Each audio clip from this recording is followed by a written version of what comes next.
नमस्कार दोस्तों, मैं बलात्कारी नहीं हूं, मैं पीडोफाइल नहीं हूं, मैं ट्रेटर नहीं हूं। ट्रंप को अपने बारे में सफाई तब देनी पड़ी जब उनके कार्यक्रम में हमला करने के इरादे से पहुंचे शख्स की लास्ट मिनट वाली चिट्ठी सार्वजनिक हुई है। कोल थॉमस एलन नाम के इस हमलावर ने वाशिंगटन के हिल्टन होटल में फायरिंग करने से पहले अपने परिवार वालों को एक लंबी चिट्ठी लिखी थी। अमेरिकी मीडिया कोल एलन की इस चिट्ठी को उसका मैनिफेस्टो बता रहा है। अमेरिका के न्यूयॉर्क पोस्ट में एलन की पूरी चिट्ठी छपी है। इस चिट्ठी से पता चलता है कि वो ट्रंप को रेपिस्ट, पीडोफाइल और ट्रेटर मानता था। न्यूयॉर्क पोस्ट के मुताबिक 1052 शब्दों की इस चिट्ठी पर cold force friendly federal assassin Allen के हस्ताक्षर थे। इसमें गोलीबारी के लिए उसके रूल्स ऑफ एंगेजमेंट यानी नियमों का खाका पेश किया गया था।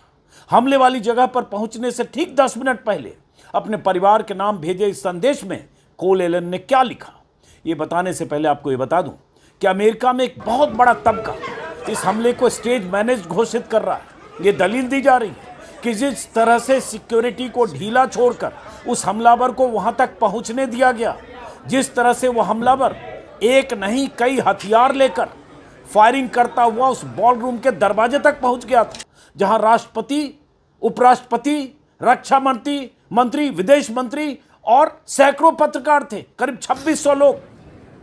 तो ये सवाल उठाए जा रहे हैं और पूरी घटना को संदिग्ध बताया जा रहा है। सोशल मीडिया पर दुनिया भर के लाखों लोग यही सवाल उठा रहे हैं।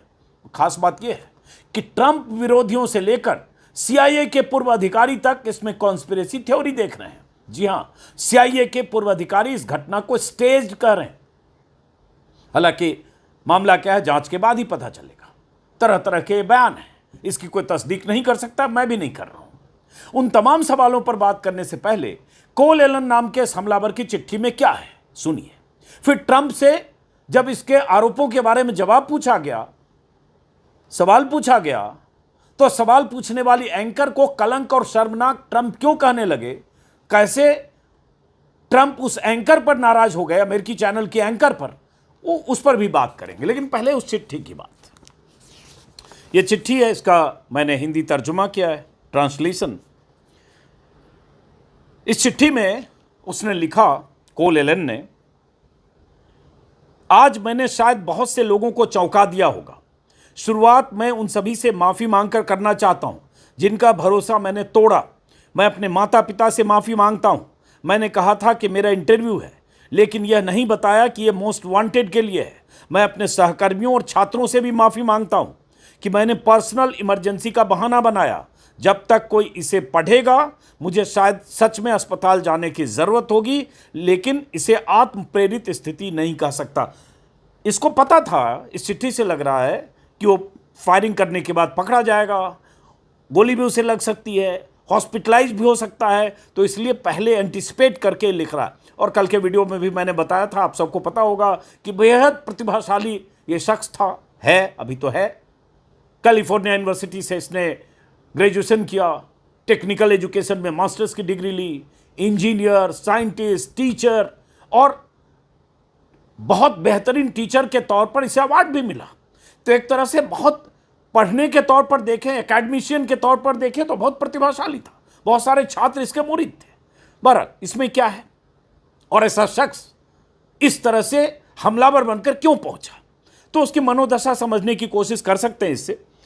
इसमें लिखा उसने कि मैं उन सभी से माफ़ी मांगता हूं जो मेरे साथ यात्रा कर रहे थे, उन कर्मचारियों से जिन्होंने मेरा सामान संभाला, और होटल में मौजूद अन्य निर्दोष लोगों से जिन्हें मैंने केवल अपनी मौजूदगी से खतरे में डाला।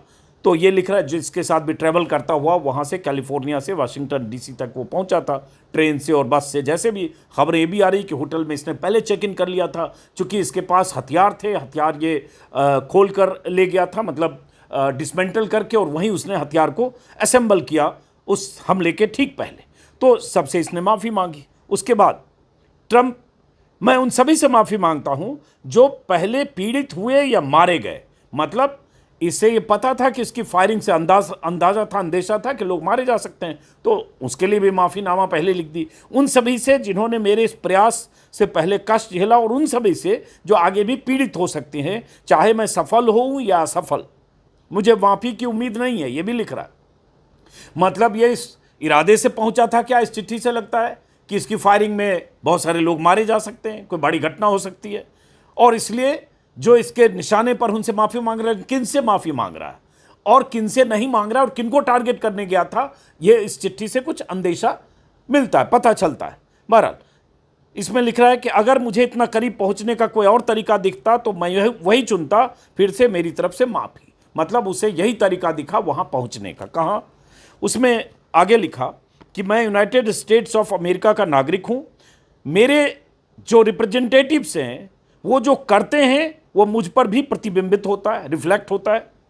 अब मैं एक ऐसे व्यक्ति के अपराधों से अपने हाथ रंगने देने को तैयार नहीं हूं जिसे मैं पीडोफाइल, रेपिस्ट और ट्रेटर मानता हूं। जाहिर है ये बात उसने सीधे सीधे तौर पर बिना नाम लिए ट्रंप के लिए कही।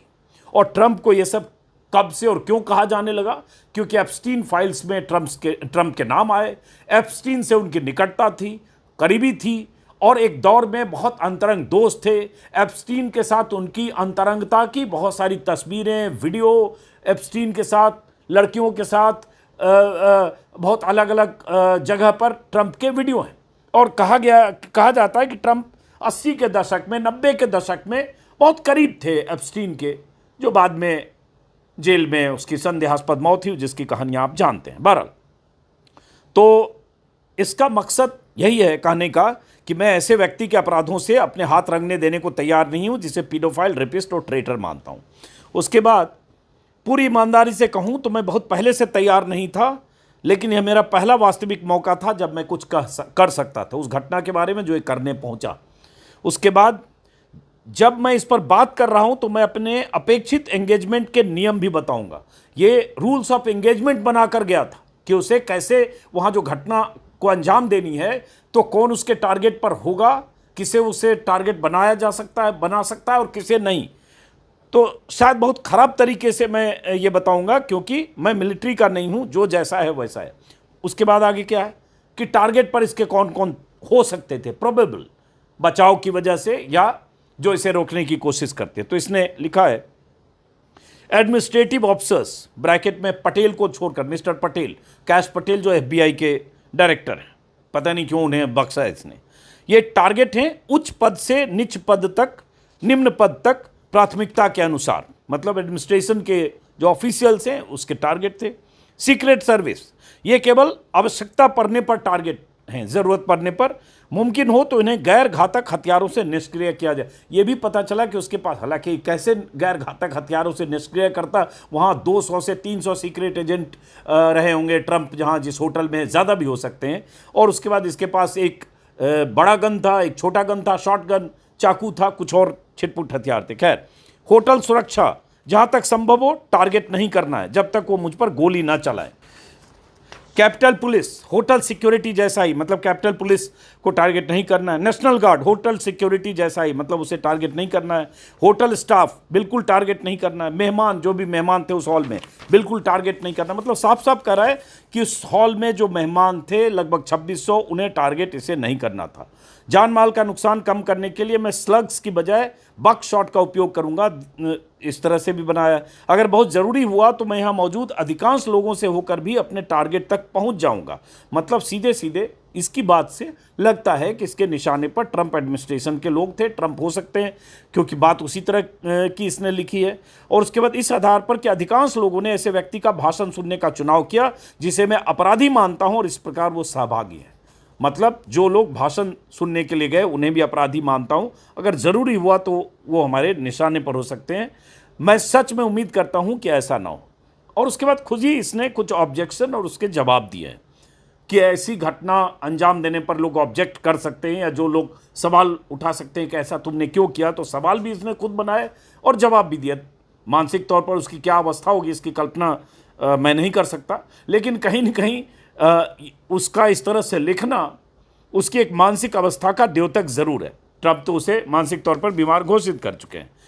हालांकि वो बहुत टैलेंटेड और प्रतिभाशाली था, उसे जानने वाले छात्र, प्रोफेसर या बहुत सारे लोग जिन्होंने कैलिफोर्निया यूनिवर्सिटी में उसके साथ पढ़ाई की या बाद के दिनों में जानते थे, वो नहीं कहते हैं कि वो इस तरह से कोई मानसिक तौर पर बीमार आदमी था। खैर, इसमें है आपत्ति, एक ईसाई के रूप में तुम्हें दूसरा गाल आगे करना चाहिए। खुद ही जवाब दे रहा है। दूसरा गाल तब आगे किया जाता है जब आप स्वयं पीड़ित हों। मैं पीड़ित नहीं हूं जिसके साथ बलात्कार हुआ, मैं वो मछुआरा नहीं हूं जिसे बिना मुकदमे के मार दिया गया, मैं वो स्कूली बच्चा नहीं हूं जिसे उड़ा दिया गया, नहीं वो बच्चा जो भूखा मरा हो, ना वो टीन एज लड़की हूं जिसका एडमिनिस्ट्रेशन के बहुत से लोगों ने शोषण किया। उसके बाद जब किसी पर अत्याचार हो रहा हो तब दूसरा गाल आगे करना ईसाई आचरण नहीं है, अत्याचार में सहभागिता है। फिर एक उसने ऑब्जेक्शन कि अगर तुम्हारे लिए ये तुम्हारे लिए सही समय नहीं है, तो फिर उसने जवाब खुद दिया है। जो भी ऐसा सोचता है उसे कुछ मिनट लेकर समझना चाहिए कि दुनिया उसके बारे में नहीं है। क्या जब मैं किसी को बलात्कार, हत्या या शोषण करते देखूं तो सिर्फ इसलिए बढ़ जाऊं क्योंकि दूसरों के लिए असुविधाजनक है? यह सबसे सही समय है और सफलता का सबसे अच्छा मौका था जो मैं सोच सका। उसके बाद है तुम सबको खत्म नहीं कर पाए, कहीं न कहीं से तो शुरुआत करनी, इसका जवाब दे रहा है। उसके बाद फिर एक सवाल है, खुद से सवाल है, खुद से जवाब है। एक हाफ ब्लैक एक हाफ वाइट आदमी के रूप में तुम्हें ये नहीं करना चाहिए। तो जवाब है मुझे कोई और यह करते हुए नहीं दिख रहा है, मतलब कोई और नहीं कर रहा है इसलिए मैं कर रहा हूँ। तो इस तरह से उसने खुद को चिट्ठी लिख, मतलब परिवार वालों को चिट्ठी लिखी और आखिर में सबको धन्यवाद, धन्यवाद मेरे परिवार को, व्यक्तिगत और चर्च को इन 31 वर्षों के प्रेम के लिए। 31 साल उसकी उम्र थी। मेरे दोस्तों को धन्यवाद, कई वर्षों की संगति के लिए। मेरे सहकर्मियों को धन्यवाद, विभिन्न नौकरियों में आपकी सकारात्मकता और पेशेवर रवैये के लिए धन्यवाद। मेरे छात्रों को धन्यवाद, आपके उत्साह और सीखने के लिए, प्रेम के लिए धन्यवाद। तो ये सब उसने लिखा। जो एक प्रतिभाशाली इंजीनियर था, टीचर था, जैसा कि मैंने साइंटिस्ट भी कहा, उसने एक व्हील चेयर डिजाइन किया था। कल भी मैंने अपने वीडियो में आपको दिखाया। टीचर में मैंने बताया ही कि टीचर ऑफ द मंथ उसे चुना गया। और कैलिफोर्निया यूनिवर्सिटी से, कैलटेक बोलते हैं, वहाँ से ग्रेजुएट और पोस्ट ग्रेजुएट करके और उसके बाद एक शिक्षक के तौर पर, प्रोफेसर के तौर पर उसकी छवि थी। तो कोई मामूली बात नहीं है। तो फिर वहाँ गया क्यों, इसका जवाब अभी तलाशा जा रहा है। लेकिन ट्रंप से उसकी नाराज़गी थी, ऐसी खबरें आ रही है। वो जो ट्रंप के खिलाफ प्रदर्शन हुए थे वार के खिलाफ, उसमें भी हिस्सा लिया था, इसकी भी जानकारी आ रही है।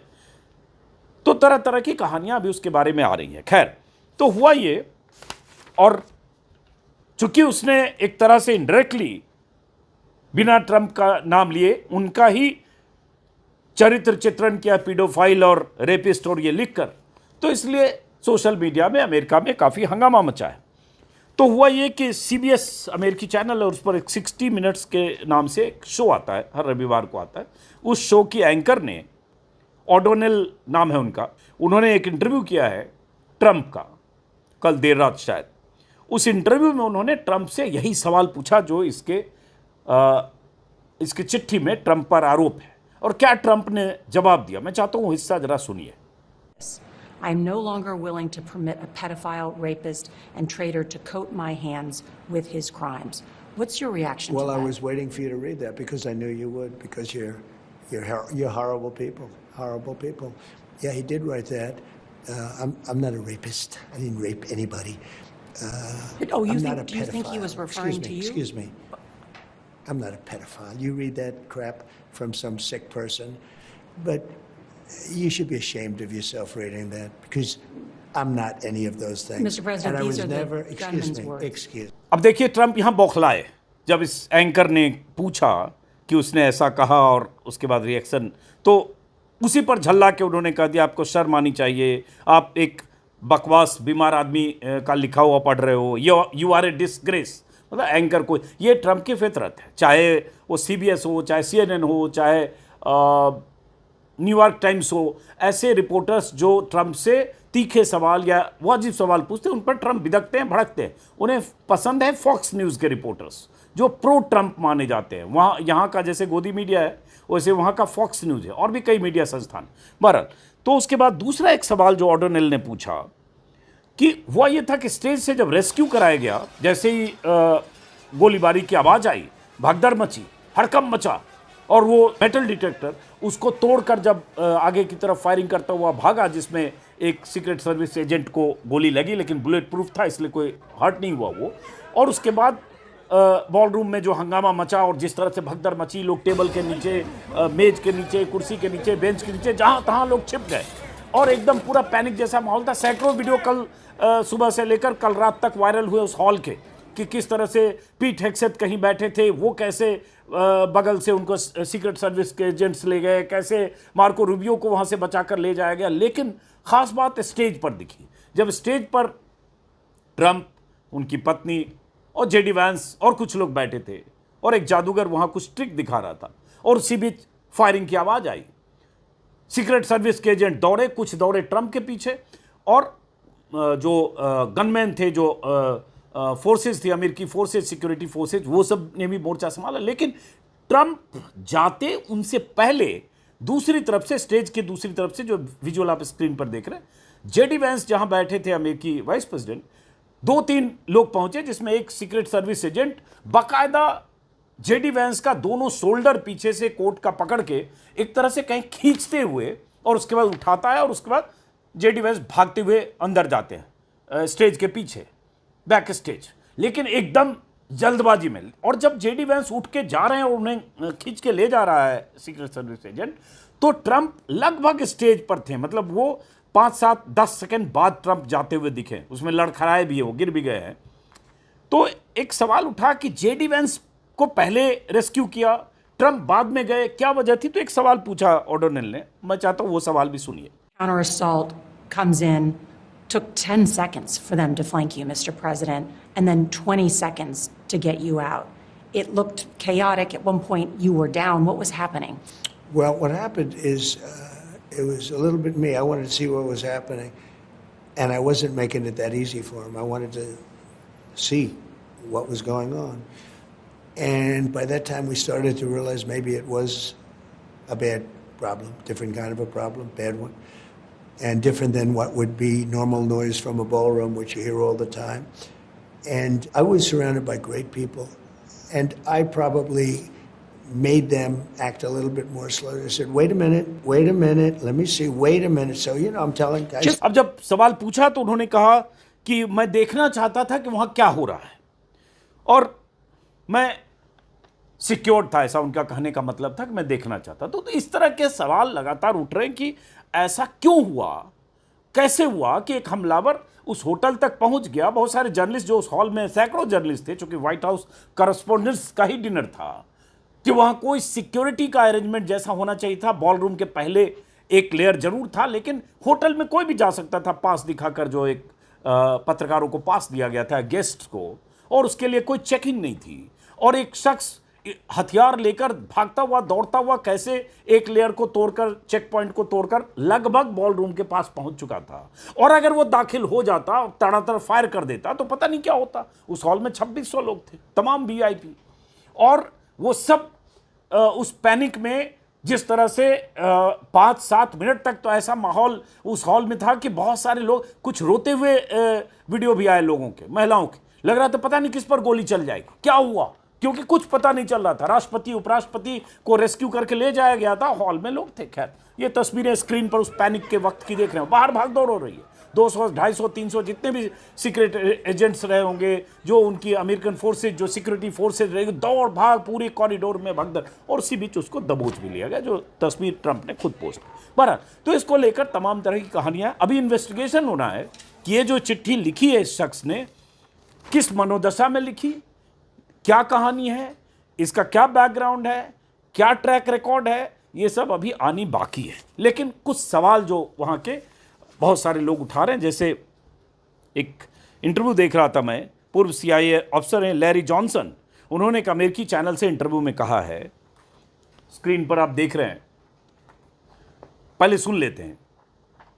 So the first thing that caught my eye, the first person that's taken off the stage, so you got gunfire outside of the ballroom, it's not inside the ballroom. The first person to be taken off stage was J.D. Vance. And I look at it and go, what in God's name is going on? The protocol, the standard, the requirement is the president. Get the president. Everybody else can die. The president, that's who you save. That's what Secret Service is supposed to be trained to do. They didn't do that. They take off J.D. Vance. So you're going, okay, what's going on? Trump initially, you know, everybody else is ducking behind tables. He's sitting there calmly looking around like, did he know this was going to happen? Was this staged?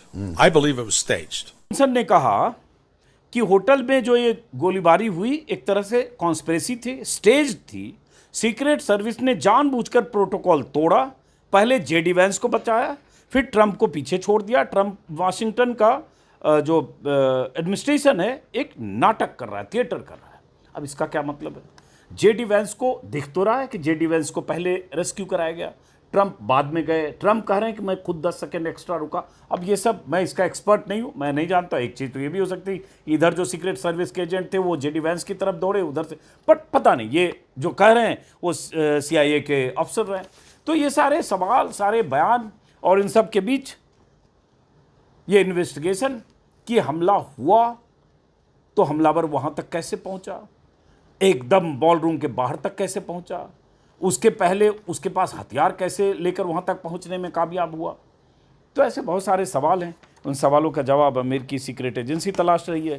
लेकिन Epstein file से जो रिश्ता है Trump का, वो दुनिया जानती है। 2002 में न्यूयॉर्क मैगजीन को उन्होंने बताया था कि 80 से एप्स्टीन को जानते थे। रियल एस्टेट के कारोबारी उस समय ट्रंप थे, बिजनेसमैन थे। और उस पुराना इंटरव्यू है जिसमें उन्होंने कहा था जेफ को मैं 15 सालों से जानता हूँ, बहुत अच्छा आदमी है। एक उनका बयान जब तब आता है, वायरल होता है, जिसमें उन्होंने कहा था कि उसके साथ रहना मज़ेदार होता है। कहा जाता है उससे खूबसूरत लड़कियों का उतना ही शौक़ है जितना मुझे है। इसमें कोई शक नहीं कि जेफरी अपने सोशल लाइफ को खूब मज़ा लेता है। इस तरह से बहुत सारी कहानियाँ पहले भी आई है। दोनों को कई बार पार्टियों में देखा गया, फ़्लाइट में आने जाने के फ़्लाइट रिकॉर्ड्स हैं। कई पार्टी में जो प्रॉक्सिमिटी थी वो देखी गई ट्रंप और एप्स्टीन को। तो इस सब को लेकर लगातार सवाल उठे, लेकिन उन सवालों को दफन करके ट्रंप दूसरी बार अमेरिका के राष्ट्रपति की कुर्सी पर काबिज हैं। और फिलहाल जो जीता वो सिकंदर। तो फिलहाल इस वीडियो को ख़त्म करते हैं, देखते हैं कि आने वाले दिनों में क्या पता चलता है इस हमलावर के बारे में, क्या कहानी, क्या कॉन्स्पिरेसी थ्योरी। फिलहाल नमस्कार।